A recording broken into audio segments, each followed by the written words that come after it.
I'm glad you guys are still around, and thank you so much for still sticking around and watching my videos. I really appreciate that. I feel like I have to personally apologize to you guys, mainly because I've been gone for the past 5 months. And I tried to do the videos for the first few signs, but I never got to you guys. And I feel like the past few months have been a little bit rough for all of the earth signs, in particular Capricorns. And so I apologize for not being able to give you guys that guidance that you need to navigate the energies for the past few months. And I'm really, really sorry about that. Um, it is really good to catch up with you. I needed to take some time off mainly because I was burnt out with my main job and then trying to keep up with the videos. So from now on, moving forward, I'm only going to try to do one set of videos per month, mainly due to time constraints, but also energetically, I just could not handle it, okay? Um, Virgos, when I was shuffling out this card, I saw a really strong, like, I felt it, like, really, really strongly. And I feel like many of you might have been feeling this way as well for the past few months, okay? So let me just relay what I saw. I saw a succulent, like, a cactus, okay? Like in the cactus family. Succulents store a lot of of water, of moisture within itself, and it can, withstand extreme weather, okay, especially dry, deserty type of climate, and it can survive without a lot of rainfall, without a lot of resources, okay. And I feel like, in a way, you guys are like the succulent, the cactus, okay. And succulents come in different breeds. Some of them don't have the thorns. Some of them just, come in a plant with a very fleshy type of a leaf, and it stores water and it maintains the water for when water is scarce. Okay, so it's a really resourceful evolutionary miracle, mainly because, in dry climatic conditions, these plants are able to thrive. And not only are they able to thrive and survive in harsh climates, they're also to get able to, give that as well to others who might need it. So like you can, eat cactus leaves or whatever to maintain that to survive pretty much. Okay, so for humans and for wildlife. And so what I'm seeing here is I see this little cactus, okay? It's like, the saguaro cactus. It's like this. It's got the little two arms sticking out and there's a flower on its head. It's in a small pot, so I feel like it's decorative. It's an indoor type of a plant in this context. It's sitting in a tiny pot on somebody's desk facing the sun. And then you kind of see a time lapse of things going by. It gets bigger and bigger and bigger. And then before you know it, it's this giant cactus resting on a small pot, okay? So I'm already feeling it's time for a new planting season. It's time for you to either, change scenery, change environment, because you have physically outgrown your environment. Like physically, you have outgrown your environment. There is no way you can stay there. And then the cactus or whoever is taking care of this cactus never repotted it or gave it a bigger pot or put it out into the garden. So it stays there and then it starts to shrivel up. And then they see that it's shriveling up, but rather than thinking, oh no, it needs more soil, it needs more fertilizer, it needs more nutrients, the owner waters it, like puts a lot of water into it because it thinks it's shriveling because it needs water. And cactus don't need a lot of water, so the owner is like um, watering it, and then the water just never, I guess, like it never evaporates, it never gets reconstituted into the body of the cactus. So then the cactus starts to rot, and then over time there are like fruit flies hovering around it. Its flower is gone, and then you start to see it decay, okay? So it's a really strong visceral type of an image, and I almost feel like There's a situation here that is festering, okay? And let me walk you through the very beginning. Because, like I said, you guys are the cactus. You guys are extremely, extremely resourceful. You store knowledge, you store resources for a rainy day. You know how to save up. You know how to, I want to say, like, conserve your energy. When you do something, you time it so meticulously well that you know how much energy you need to put into it to get it done. You know how much time you need. You know how much resources that you need. You don't overshoot. You don't undershoot. You don't overestimate your capabilities. You don't underestimate the ease at which something can be done. So I feel like you're such a straight shooter, and you have always been really careful and resourceful and meticulous about everything that you do. Okay, that's just like a typical Virgoan thing. And I feel like you are so resilient as well. Okay, you have like your defense mechanism up. Okay, in harsh, sterile environment, like you have your coat of arms. You have those the prickliness about you, so that you can protect yourself, so that you can ward off predators, so that you can ward off people who are kind of like leeching onto you. And what I'm seeing lately is I feel like there's an energy of needing to put on a fresh coat of arms, okay? Needing to ward off and to be a little bit more standoffish. You can still be friendly, but still be standoffish. You can still be, cordial with somebody without them crossing your boundaries. And you guys are just like the perfect, you guys know how to like lovingly detach, okay? And you do it really well. Earth signs do it extremely well, I feel. You guys know how to lovingly detach, especially when you're dealing with someone who has boundary issues. Immediately, you know how to separate yourself. You put the coat of armor on, the prickly pear starts to come out, and then the other people don't dare to get too close to you. Like, it's a defense mechanism, and it has worked, and I feel like it's working really well. And you're in a situation where I feel like you're trying to detach yourself. You're trying to, really look at a situation objectively, and you might feel that there might be a lot of people around you leeching onto your energy, taking advantage of you. What else is new, right? Leeching onto your energy, taking advantage of you. And so you have to, put on that coat with the, um, put on that prickly coat so that people don't get too close. And I feel like you're doing it with just the right people, mainly because there are some takers around you, okay? And so I'm also seeing so that's the first part. The other part about growth and expansion, you are in a period of tremendous growth. Okay, this is like a major, major growth spurt. So, like, if you were physically a person, I would say, you're going through your teens where you are outgrowing your environment, you're outgrowing your home, you're outgrowing your friends, you're outgrowing the physical environment that you're in.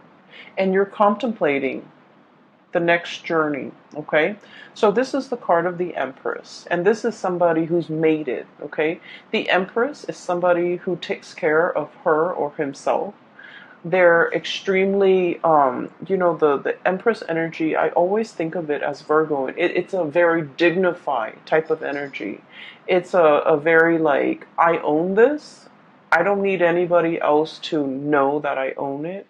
And it comes with a lot of power. It comes with a lot of dignity.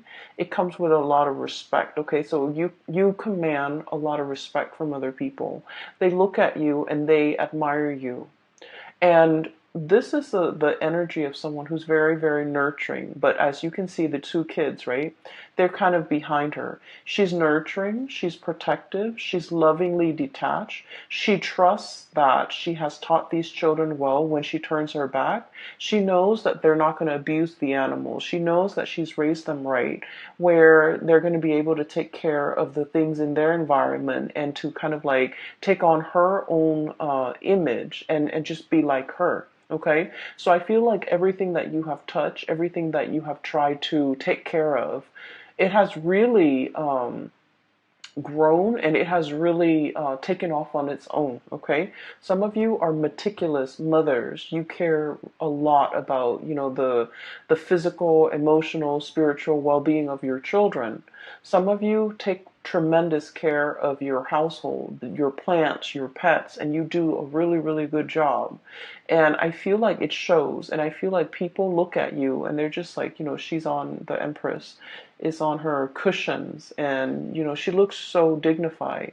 She looks so like clean and well kempt, and they're just looking at you like, how do you manage? How do you do all of this without ruffling your hair, without, getting your dress dirty, without breaking a sweat? So they're looking at you in awe and admiration. And the thing is, people only see the end result. And I honestly believe that from your perspective, you don't shy away from hard work. You know when to roll up your sleeves and get dirty, right? Um, Other people shy away from hard work. And so they look at everything that you have achieved and they're just like, wow, this Virgo person does it with such ease, okay? It's not ease. It requires a lot of planning, a lot of calculation, a lot of not overshooting, a lot of not underestimating, and a lot of just, being being even minded and even handed to be able to, pull things off the way that you do. And I feel like people look at you in awe and admiration. And you are aware of that too. You're aware of finally your skills and your capabilities. And while you're in this situation, in this environment, it feels really comfortable, it feels really cushy, but you are already contemplating the next big step. I'm drawn to this road in behind this fence here. There's a doorway that is open for you, and there's a new path for you to take. It's an uphill path, so we know it's not going to be, a walk in the park. It's not going to be a bed of roses, okay? It's going to require a little bit more climbing. And you are definitely up for the challenge. Some of you are in a situation where you're very, very comfortable. And so you have worked really hard to get here. You have accumulated a lot of good karma points in order to be here. And so you're thinking, well, maybe I can stay here for another year. Maybe I can stay here for another 2 years before I embark on this new path. Okay?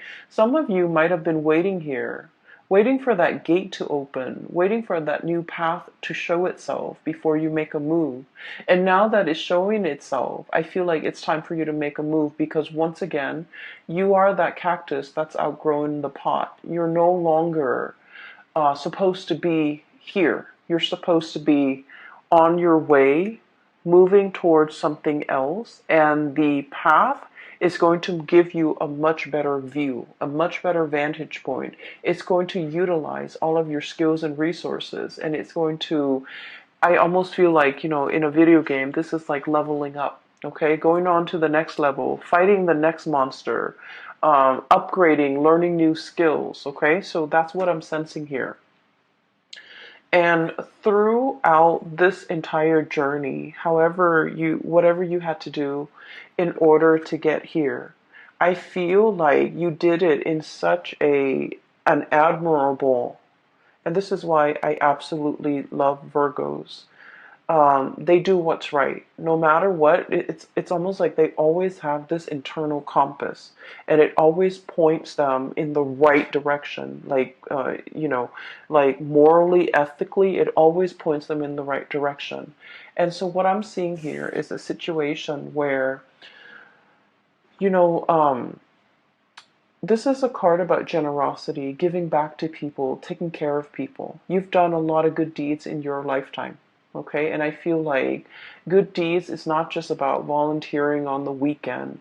Good deeds is scattered throughout the day. Every opportunity, every waking moment that we are awake, every moment that we are actively doing something, we can choose to do good deeds. Okay, for example, driving to work letting somebody, cut in ahead of you because they're late for work, because we're all stuck in a traffic jam, because we're all trying to get to our destination, understanding that that person did not mean to cut us off. They're just trying to get to work and not throwing a fit and kindly stopping your car and letting the other person cut ahead of you.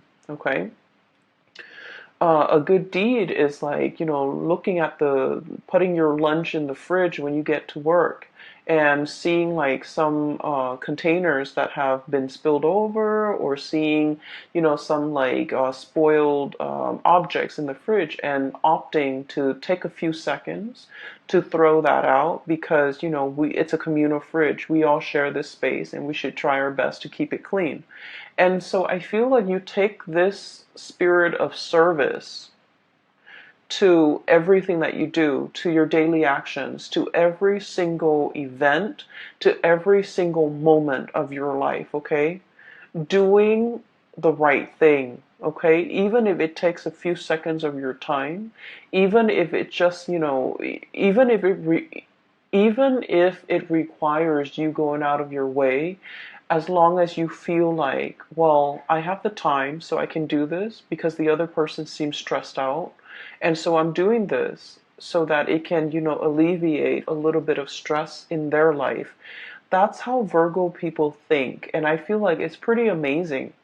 I have never encountered other signs that, really step up to the plate every moment of every day the way that Virgos have. And so I feel like all of these little, acts of kindness, acts of human um, obligation, I just feel like, they have not gone unnoticed on a spiritual level. They have not gone unnoticed by all the people around you. And that's why they're looking at you in awe and admiration. And they're just like, how do things come so easily for you?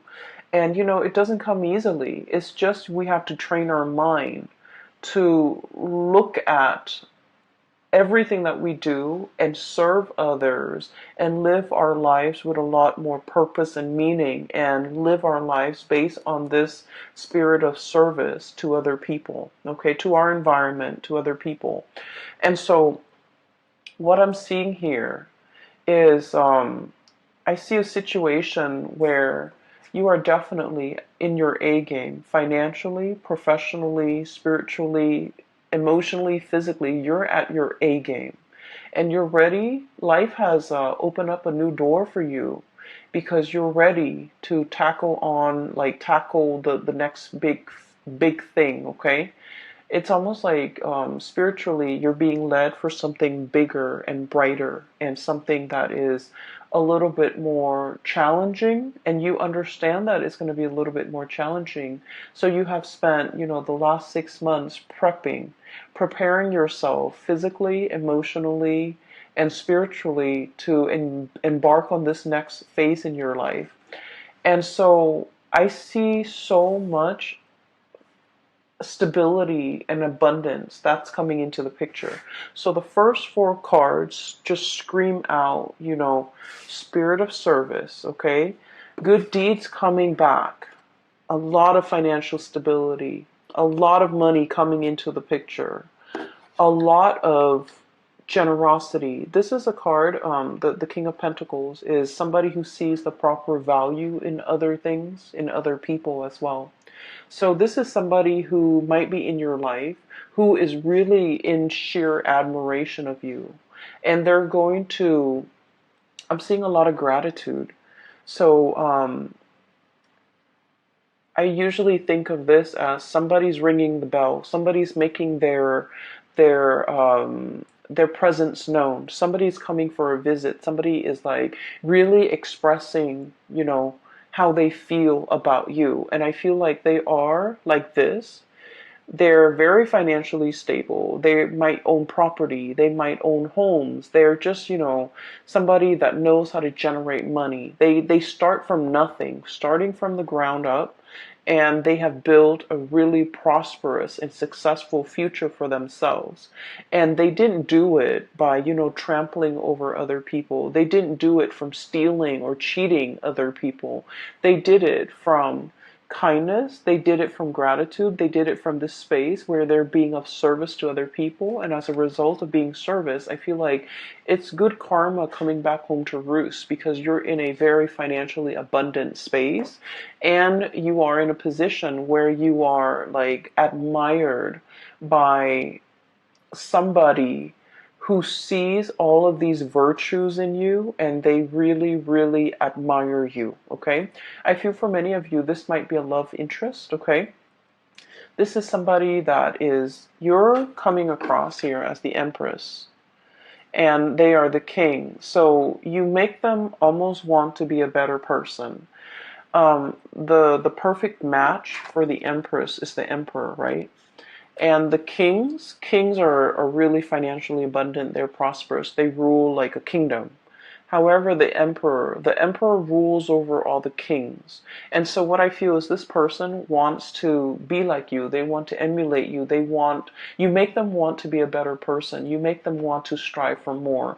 And they feel like they're catching up to you. They're trying to be a good match to you. So they're being very, very purposeful with the things that they do in life as well. Mainly because they're following in your footsteps, and they're trying to be the best person that they can be, so that they can be a really, really good fit for you. This is pretty much the emperor in the making. They're still on their way, and I feel like there's like promises as well as, admiration and adoration. And they're telling you like, one day I will be, your equal match. Okay? One day I will, be right beside you, and I will be somebody who is worthy of you. And so I feel like this is indicating to me a really, really deep love where two people are in a relationship, and they really want to grow together. They want to become better for one another. And spiritually, this is a very, very strong, I almost feel like a soulmate connection where the two of you could achieve a lot more in society, because by virtue of being together. It's like Virgos are really shy. Okay, like you guys are really shy. You guys also like, I almost feel like a lot of you might have self-esteem issues, okay? And that's because it's not stemming from trauma or anything like that. I'm not seeing that in here, but it's because you're perfectionistic and you're really, really hard on yourself. You're naturally very, very hard on yourself. And so you're not like a Sagittarius, where Sagittarius is like, let's jump in it first and then ask questions later. Let's just figure out how much we can do before we read the instructions, right? You guys are very meticulous. You look over the instructions before you start assembling things. And so where I'm going with this is that I feel like you have a lot of like negative self-talk behind the scenes, behind closed door, in your head. You don't talk about this to other people, but you have a lot of negative self-talk holding you back. And I feel like the person that you're with, or the person that you're interested in, or whoever it is that's in your midst that is a significant other, they're very kind. They kind of brush away the negative self-talk. They build up your self-esteem. They tell you, not in a way where it's mushy and awkward and like the people that love us, of course they're going to tell us nice things about us. This person doesn't do that. This person like will only tell you what they believe in. Okay, so they're not going to tell you lies. So I feel like they give you really good constructive feedback so that you can improve. And I also feel like because of their support, because of their generosity, because of the reciprocity between the two of you, you both have really built each other up when it comes to your self-esteem.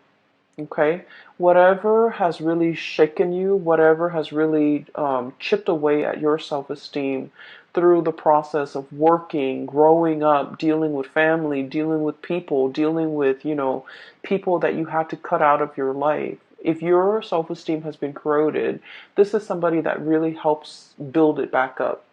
And then likewise, you're dealing with someone who's very self-made, okay? They didn't grow up with a silver spoon in their mouth. They didn't grow up with a trust fund. They didn't grow up with like rich parents. They build everything from their own two hands. I really admire the King of Pentacles, mainly because, if you look at the background, there's a farmer right there, okay? He used to be that farmer. He used to have to, hustle. He used to have to, get his hands dirty, harvest the crop, make sure his family can eat, save up for a rainy day, nickel and dime himself, forego all the pleasures in life in order to have a lot of financial abundance. This is not somebody who was born this way. They've worked really, really hard to get where they are. So I feel like this is a situation where there is a very, very dignified love relationship here. It is really, it's a really good soul connection. It is a very supportive type of a relationship. It's a situation where two people, I feel like, might have started from nothing and achieved everything by sheer hard work and dedication. And they admire those things about one another. Okay, so it's really beautiful. It's making me a little teary-eyed. So I'm really happy to see this for you, Virgos. So now there's a new gate that is opening for you.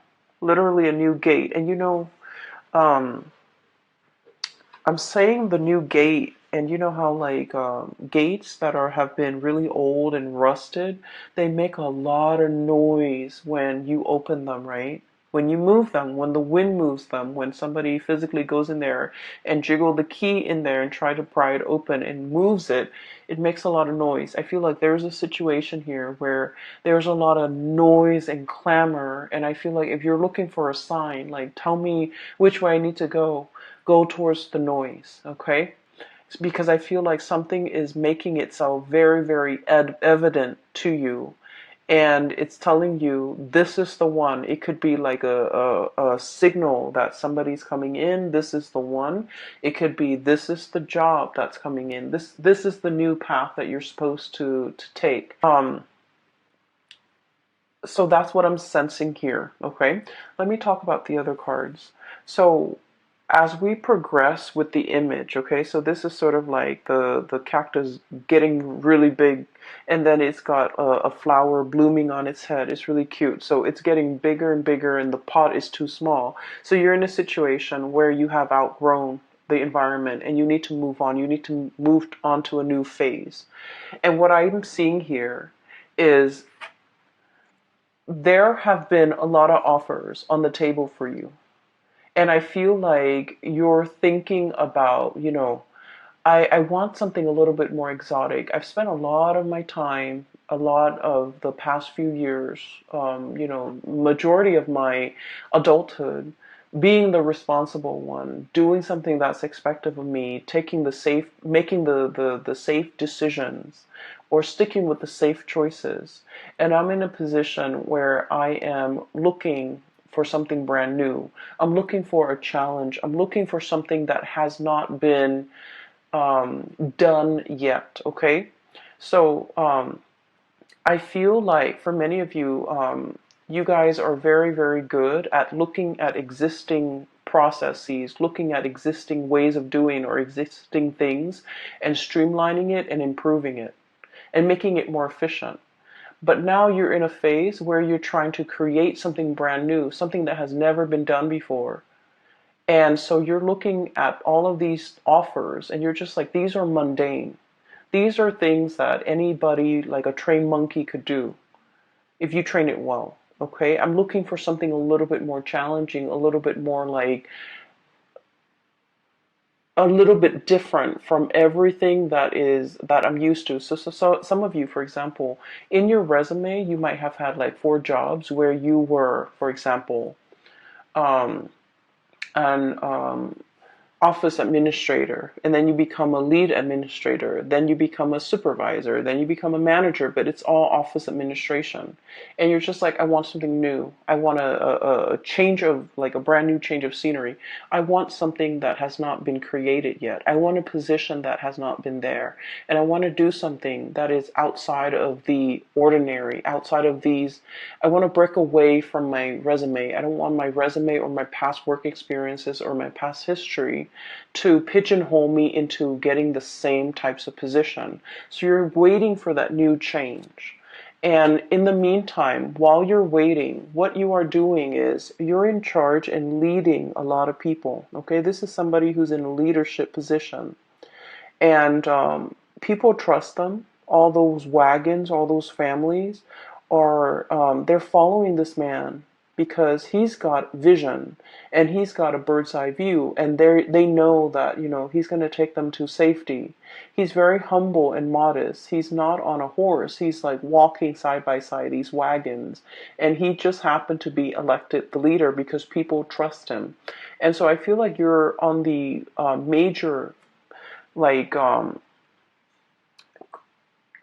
it's like the major. I cannot think right now. I apologize. You're on this. It's like a cliff, and you're scouting new territory. You're looking at new things, and I feel like, but in the meantime, other people still hold you in high regard and they respect you, and you're seen as a leader in your own right. Okay, you might not have the title that are associated with it, but I feel like people have a great deal of respect for you. You're in a position where you're training. You're showing other people how to do things the proper way. You're showing people how not to cut corners and how to do things the most efficient way. So this is about efficiency, sharing best practices, showing people how to do things, and giving like a lot of feedback. Okay, so you're in this position where you're leading others, you're training others, and I feel like what's still in the back of your mind is, I need something brand new. I need a change of scenery. I need to travel. I need to see the world. I need to be able to get out there and assess the needs of other people, and to be in an environment where, for some reason, I'm seeing that you're dealing with a lot of foreigners or a lot of people from different cultural background, from different walks of life for this month. And I feel like you're dealing with them mainly because these people, you have already established the rapport. These people are a lot more like you, okay? You're walking alongside them. You've already established that rapport. There's a new group of people who are very, very skeptical, okay? They've come from, I'm hearing war torn. I'm hearing scarcity, like scarcity in an environment where things were not lush and plentiful and like a breadbasket. This is a desert environment. So these people came from hardship. These people have a sense of like kinship and clansmen, where they are very, very, very hesitant about interacting with outsiders. So you have a closed off group of people that you're trying to I almost want to say like bring into the fold. But in order to bring them into the fold, to get them to trust you, you kind of have to infiltrate. You kind of have to find a way to get into that community, and find a way to get them to trust you. And so what I'm seeing here is you're in some type of a project, some type of an environment, possibly even a dating situation, where you're dealing with someone who's very, very, very exotic, somebody who's very different from you, and somebody who might be culturally, linguistically, even life experiences might be very different from you, and you have to find a way to cross that cultural barrier, or to create that bridge so that you can, adequately gain their trust. So there's a situation here where temporarily it's like a new change of scenery, it's a challenge, and it's something, it's like the next thing for you to work on. And then I also feel as well, it's going to require a lot of intuition, okay? Like trusting your intuition, waving away that negative self talk, knowing that you are capable, knowing that you have achieved a lot in a very, very short period of time. And so you need to wave that away, and you need to somehow, this is that bridge, okay, from two very different areas in life. There's like a bridge that allows two different areas to connect, okay? So I feel like you're going to be the one to build that bridge and to maintain that bridge. And I feel like the bridge stands for that connection, okay? So it's like the connection between two worlds, the connection between the practicality and the intuition, and the connection between, people who are very, very unnerved, who might not be immediately open and trusting and upfront, and it takes a really, really long time to gain their trust. And I feel like you have to be kind of like it's going to take some time. I see a situation here where it's going to take a really, really long time for you to be able to string this, this bridge across the two towers, to be able to create and maintain that constant communication, and that trust, and that sense of camaraderie, and that sense of mutual trust. And so what I'm seeing here is a situation where you're definitely dealing with like a new ball game. Okay, so you're like dealing with people from a different station, and it's different from what you're used to. It is a lot harder. There are some challenges when it comes to trust. There are also some challenges when it comes to somebody being very, very territorial, and like if you're different, you're seen as the odd man out. If you're different, you're seen as the outsider, and we don't trust outsider. I see a situation like that, and so you're going to have to be a little bit more patient when you're dealing with this, and you're going to have to kind of like literally slip yourself in their shoes and figure out where they have come from, okay? And I feel like there is a whatever they worship, whatever they believe in, even if you don't believe it, you kind of have to slip into their shoes and to understand where they're coming from and why they are behaving in that way. And I feel like it's going to create that bridge to help you connect to those people, or that group, or that community of people. All right. So Virgos, you have some amazing things coming into the picture. The beginning of the month is going to be really phenomenally stable and good, and just we are shifting into Mercury retrograde. And so I see a little bit of issues when it comes to people being upfront and honest with their communication. And I feel like um, they're being very indirect with you. Okay, so that's the only danger that I'm seeing here with the High Priestess, which is reading between the lines. The Moon, confusion. And then I see group work. So I feel like there might be some confusing energies regarding communication, regarding expectation, regarding meeting points, regarding coordination and things like that. That might there might be some wrenches in the works, and it might be disruptive. I'm going to be quite surprised by how this month will open up a lot of doors for you and bring about a lot of new experiences. Okay, so I hope the reading has been helpful for you guys. I do wish you all the best. Enjoy the rest of your birthday month, and I will talk to you guys next month. Also, I have included a link in the description box. If you are interested in a reading, I highly recommend that you book a reading with my colleague. Her name is Bridget. She's based out of California. She is phenomenal. She's a psychic, and I can't gush about her enough. And a lot of my regular clients have shifted over her way, and they've been really happy and pleased with her services. So that there's a link there. And I'm no longer doing private readings. I don't have the time, and just energetically, I cannot physically do it. Okay, so I still hope the reading is helpful for you, and I will be back next month. Take care.